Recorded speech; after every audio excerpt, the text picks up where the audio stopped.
PTC news देख रहे सभी दर्शकों का स्वागत है। मैं सुमन कश्यप आपके साथ हाजिर आपके सामने हरियाणा की तमाम बड़ी खबरों को लेकर बुलेटिन की शुरुआत करेंगे, लेकिन पहले नजर डालते हैं हेडलाइंस पर।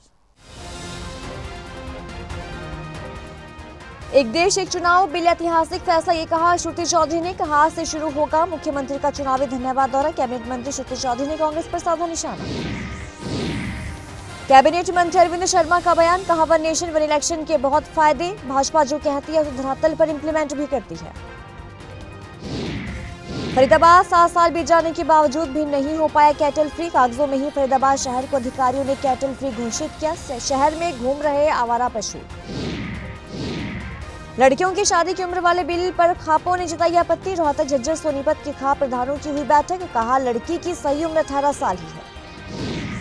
शाहबाद उपमंडल में सड़क में घटिया मटेरियल लगाने पर ग्रामीण हुए खफा। विरोध को देखते हुए कांग्रेसी विधायक रामकरण काला मौके पर पहुंचे। विधायक ने ठेकेदार को जमकर लगाई लताड़।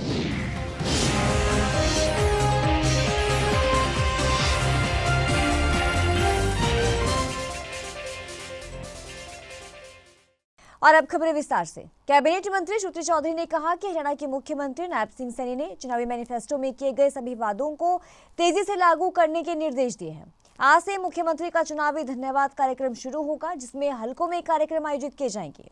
कैबिनेट मंत्री श्रुति चौधरी ने एक देश एक चुनाव बिल को ऐतिहासिक फैसला बताया और प्रधानमंत्री नरेंद्र मोदी के नेतृत्व की सराहना की। बहुत कुछ डिस्कस हुआ है और जो मेन चीज़ जो सीएम साहब ने निर्देश दिए हैं हम सबको कि जो संकल्प पत्र में लिखा गया था, जिसके जो विभाग से जो संबंधित है उसको शीघ्रता से पूर्ण करा जाए और उस पे सारे के सारे जुटें। इसके अलावा उन्होंने, जैसे आपको पता है कि धन्यवादी दौरे कर रहे हैं, हर विधानसभा में वो आएंगे, तो उसकी भी तैयारी सारे के सारे करें। मैम, आज एक चुनाव और वन नेशन वन इलेक्शन का बिल जो पास हो गया है, कांग्रेस विरोध कर रही है मैम लगातार। कांग्रेस सिलेक्ट कमेटी में ले जाने की मांग कर रही है। देखिए, ये एक ऐसा मुद्दा है, माननीय प्रधानमंत्री जी ने बहुत दमखम के साथ ऐतिहासिक फैसले हमारे देश के हित में लिए हैं और मेरा मानना है कि एक बहुत ही स्ट्रॉन्ग लीडर इस किस्म के निर्णायक डिसीजंस ले सकते हैं और ये उसी डायरेक्शन में, उसी दिशा में एक फैसला उन्होंने लिया है। इसका सबको स्वागत करना चाहिए। चौधरी वीरेंद्र सिंह हैं, उन्होंने उदयवान कांग्रेस अध्यक्ष से इस्तीफा की मांग की। इस्तीफे देने की बात कही उनकी तरफ से, उनको नैतिकता के आधार पर इस्तीफा दे देना चाहिए। आप क्या देखते हैं मैम इस प्रकार से इलेक्शन? इसमें मुझे क्या देखना है? नहीं, फिर भी पुराने कांग्रेस, ये तो मैं तो कहती हूँ कि जैसे चल रहे हैं वैसे चलते रहें और ईवीएम को दोष देते रहें, अपने आप को टटोले ना, अपने आप से देखें ना कि किस प्रकार से उनका रवैया रहा है, क्या क्या बयान रहे हैं, किस प्रकार से अपने टाइम पे उन्होंने क्षेत्रवाद किया है। तो इन चीज़ों का खामियाजा कांग्रेस ने बार बार भुगता और लोग, मेरे ख्याल से कांग्रेस आज के दिन कहीं भी विपक्ष के रूप में भी नहीं नजर आ रही। कैबिनेट मंत्री अरविंद शर्मा ने कहा कि वन नेशन वन इलेक्शन के बहुत ज्यादा फायदे हैं। इससे देश का विकास भी तीव्र गति से होगा। इसके साथ ही भाजपा जो कहती है उसे धरातल पर इंप्लीमेंट करने की दिशा में काम करती है।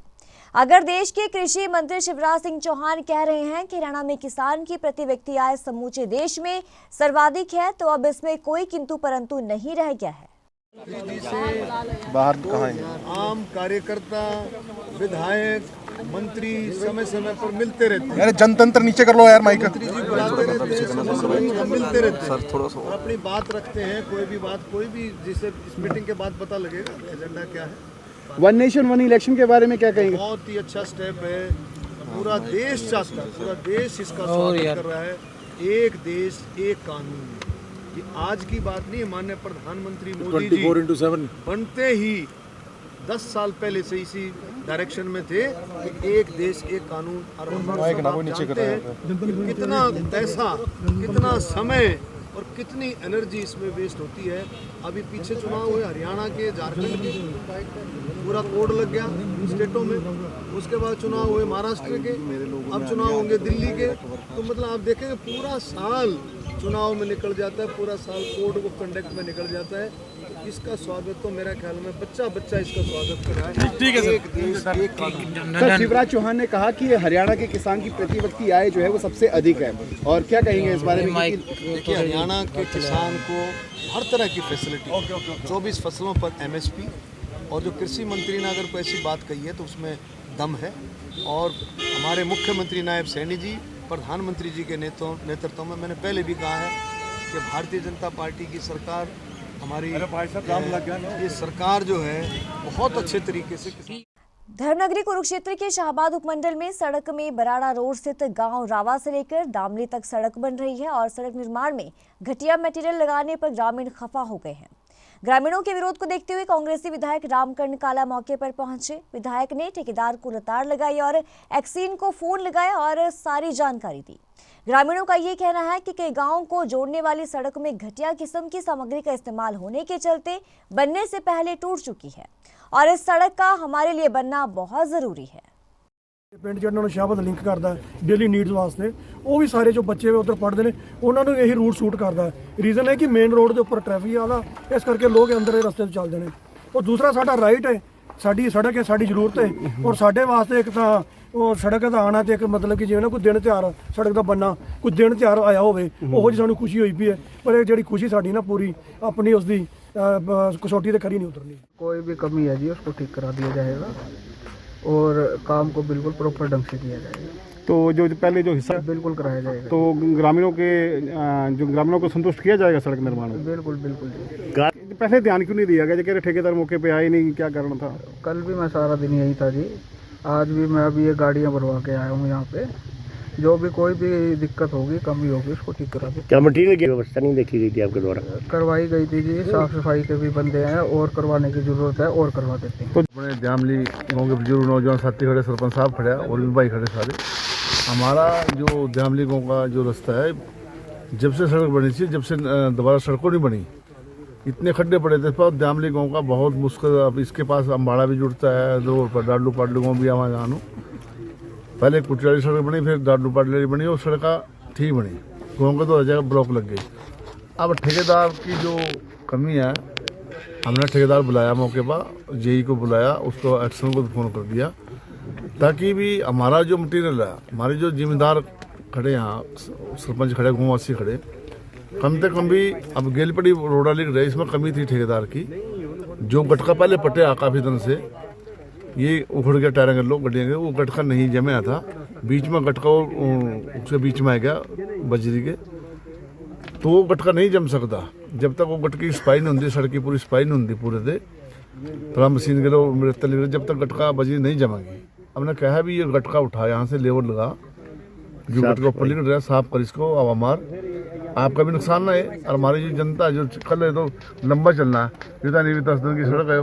अब बड़ी मुश्किल से टेंडर लवाए, क्या फिर वो पास करी, अभी वो खराब बन गई, फिर 10 दिन नहीं चली तो फिर जिम्मेदार क्या कहांगे। हरियाणा के पूर्व मंत्री सुभाष बत्रा ने किसानों के आंदोलन का मुद्दा उठाया है। बत्रा ने कहा कि मेरा परिवार को कृषि में पद्म अवार्ड मिल चुका है, हम खेती करने वाले परिवार में से हैं। आज किसान अपनी मांगों को लेकर सड़कों पर हैं। सरकार ने जो किसानों के साथ वादा किया था उसे पूरा किया जाए। आज किसान सड़क पर आंदोलन कर रहा है तो वहीं प्रदेश का व्यापारी भी सरकार से त्रस्त है। मेन जो एजेंडा है वो फार्मर्स का है, व्यापारियों का है। तो मैं कई दिनों से रोज़ाना ये सुन रहा हूँ, पढ़ रहा हूँ किस तरह से व्यापारी बेचारे और किसान खास तौर पे जो सड़कों पे हैं, उनके मुद्दे जो सरकार को मान लेना चाहिए, जो बड़े जस्टिफाइड इश्यूज हैं, उनके ऊपर भी जो सरकार का जो उदासीन रवैया है, मुझे उस पर जो है आज कुछ कहने के लिए आज प्रेस वालों को बुलाया है। आज I am very friendly to media, तो मैंने कहा आप लोगों के साथ ज़रा गपशप भी लगाएंगे। कुछ फार्मर्स की जो बातें हैं जिससे मैं आहत हूँ, बेसिकली हमारा परिवार जो है वो एग्रीकल्चरिस्ट है। हमारे परिवार में पद्मश्री का कृषि पंडित की उपाधि मिली हुई है। हमने बहु अकबरपुर फार्म हाउस के अंदर देश का रिकॉर्ड तोड़ा हुआ है। एक किले के अंदर 102 मन गेहूं पैदा किया हुआ है। तो जो किसान की जो हालत है उसके ऊपर एक एक साल तक सड़कों पे किसान बैठे रहे हैं और भारत सरकार, मौजूदा भारत की सरकार कोई उसका कॉग्निजेंस ना ले, और यही एक वजह है जो आज किसानों के अंदर गुस्सा है, क्रोध है। 1000 से ज़्यादा किसान सड़कों पे मर जाएं तो ये एक बड़ा चिंताजनक, जिसके ऊपर प्रधानमंत्री श्री नरेंद्र मोदी जी को क्षमा मांगनी पड़ी, माफ़ी मांगनी पड़ी। फरीदाबाद शहर कहने को तो करीब 7 साल पहले कैटल फ्री घोषित कर दिया गया था, लेकिन आज भी स्मार्ट सिटी फरीदाबाद की तस्वीर वैसी की वैसे ही दिखाई दे रही है। जहां सड़कों पर आवारा जानवर और गौवंश घूमता हुआ दिखाई देता है, तो सड़कों पर आवारा जानवरों की वजह से फरीदाबाद में कई दुर्घटनाएं भी हो चुकी हैं। इतना ही नहीं, हरियाणा सरकार की तरफ से प्रदेश को कैटल फ्री करने के लिए ड्राइव चलाने के लिए कहा गया था, लेकिन फरीदाबाद में निगम अधिकारी जो है वो शहर को कैटल फ्री नहीं कर पाए हैं। जगह जगह सड़कों पर गौवंश का झुंड दिखाई दे रहा है, जिसके चलते लोग भी सड़कों पर निकलते वक्त खतरा महसूस करते हैं, क्योंकि सड़कों पर जानवरों की वजह से दुर्घटनाएं होने का खतरा बना रहता है। इससे इतनी बड़ी परेशानी है कि ये गाय जो घूम रही है इसके दूध को काट लेते हैं और कह रखी है जी हमने डेयरी बना रखी है। वो डेयरी के नाम पे कलंक है, सरकार से बेनिफिट उठा रहे हैं, परंतु गायों को रोड पे छोड़ देते हैं। गाय से एक्सीडेंट बहुत हो रहे हैं और सांड आपस में घुस जाते हैं, मोटरसाइकिल है, स्कूटर है। आज 50% जो जाम का स्थिति है, गांव हो शहर की बस्तियां हो, इनमें गायों का इतना बड़ा वो है जग्गूट कि जहां मर्जी बैठ जाती हैं और जहां मर्जी खड़ी हो जाती हैं। इसके कारण फरीदाबाद का जो जाम का जो विषय है 90% गायों से है। बहुत परेशानी हो रही है भाई जी, क्योंकि देखो आते हैं जाते हैं तो रास्ते में पशु मिलते हैं तो जाम भी लगता है। कई बार ऐसा होता है कि कोई बाइक वाला आ रहा हो सकता है बाइक स्पीड में भी होती है, जल्दी होती है तो एक्सीडेंट भी हो जाते हैं भाई। ठीक है, तो इसीलिए भाई बोलते हैं कि हमने गौशालाएँ खोली हुई हैं और हम मतलब कि फरीदाबाद को मतलब कि अपना कैटल फ्री बताते हैं। कैटल फ्री है फरीदाबाद में, कोई आवारा पशु नहीं घूमते भाई। सड़कों पे घूमते हैं, इसलिए घूमते हैं क्या तो सड़कों पे रेवड़ की रेवड़ बैठी होती है, कई 20-20, 25-25 लगातार बैठे होते हैं भाई। कोई कुछ नहीं है, कोई सुनवाई नहीं है। परेशानी काफ़ी है, लोगों को ट्रैफिक में भी परेशानी आती है। फिर वैसे कोई सिस्टम होता है, घर भर में घुस जाते हैं, कुछ नुकसान कर देते हैं, जैसे खाने पीने का ऐसी चीज़ आ जाती है। और वैसे भी रोडों पे गोबर वगैरह की चीज़, ज़्यादा गंदगी चीज़ों की मस्ती है। एक तरफ नगर निगम कहते हैं कैटल फ्री फरीदाबाद का है। हाँ। कहीं देखते हो आपने क्या आवारा पशु वगैरह में कहीं दिखाई दिया पूरे फरीदाबाद के अंदर? फरीदाबाद में खूब काफ़ी देखा है मैंने। फरीदाबाद में काफ़ी आवारा पशु हैं, ठीक है ना। बल्लमगढ़ में भी, फरीदाबाद में भी, इधर गाँव में भी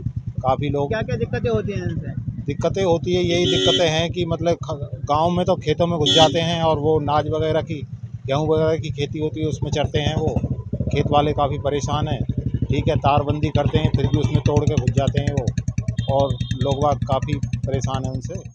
केंद्र सरकार के द्वारा लड़कियों की शादी की उम्र 18 से 21 साल करने वाले बिल को लेकर हरियाणा की खापों ने कड़ी आपत्ति जो है वो जाहिर की है। रोहतक, झज्जर, सोनीपत के खाप प्रधानों की बैठक हुई और खाप प्रधानों ने ये कहा कि गांव देहात में शादी की उम्र के लिए जो पहले कानून में 18 साल उम्र लड़की की थी वो बिल्कुल सही है। इसमें गांव देहात में लड़की की शादी हो जाती है। शहरों की बात अलग है, वो 25 से 30 साल में करते हैं। शहर में लड़कियां पढ़ाई करती हैं। दक्षिण भारत और उत्तर भारत में मैरिज के अलग अलग रीति रिवाज होते हैं, जरा देखिए।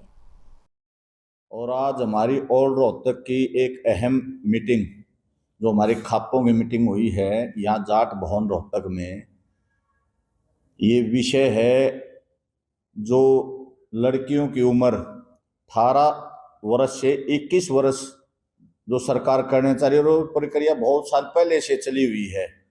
अगर 21 उम्र करेंगे, लेकिन समय समय पे सरोखा पंचायतें होती रही हैं, बड़ी पंचायतें जींद में भी, मतलब तकरीबन हरियाणा में, उत्तर प्रदेश में, और हर जगह सर्व जातीय सरोखा पंचायतों ने ये निर्णय लिया था। और हमने ऊपर भी सरकार को भी अवगत कराया था कि जो ये 18 साल की उम्र में जब बच्चा वोट देने के काबिल हो जाता है तो वो शादी लायक भी हो जाता है। और लड़के की उम्र जो 18 और लड़के की 21 उम्र है, ये एक उम्र बहुत बढ़िया सही उम्र है इसमें, जो क्योंकि लड़की जल्दी जवान हो जाती है तो 18 साल की उम्र बहुत बढ़िया है। लेकिन सरकार को किन लोगों ने इस तरह के जो गुमराह किया है, जो ऊपर बैठे हैं, या किसने इस तरह के एजेंडे बना के भेजे हैं, हम खापों ने बार बार विरोध किया और आज भी यही विरोध करने के लिए, सरकार को बताने के लिए कि 18 साल की जो उम्र है, हमारी आपसे प्रार्थना है कि जो गांव में असली बाहर जो गांव देहात में जो बसता है, गांव देहात की और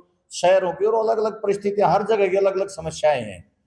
हम अपनी बेटी को खूब पढ़ाते हैं, ये नहीं कि भाई हम 18 की होते ही शादी कर देते हैं। लड़कियां पढ़ती हैं, कोई डॉक्टर बनती है, कोई कुछ बनती है, उनकी 30-30 साल भी उम्र चली जाती है।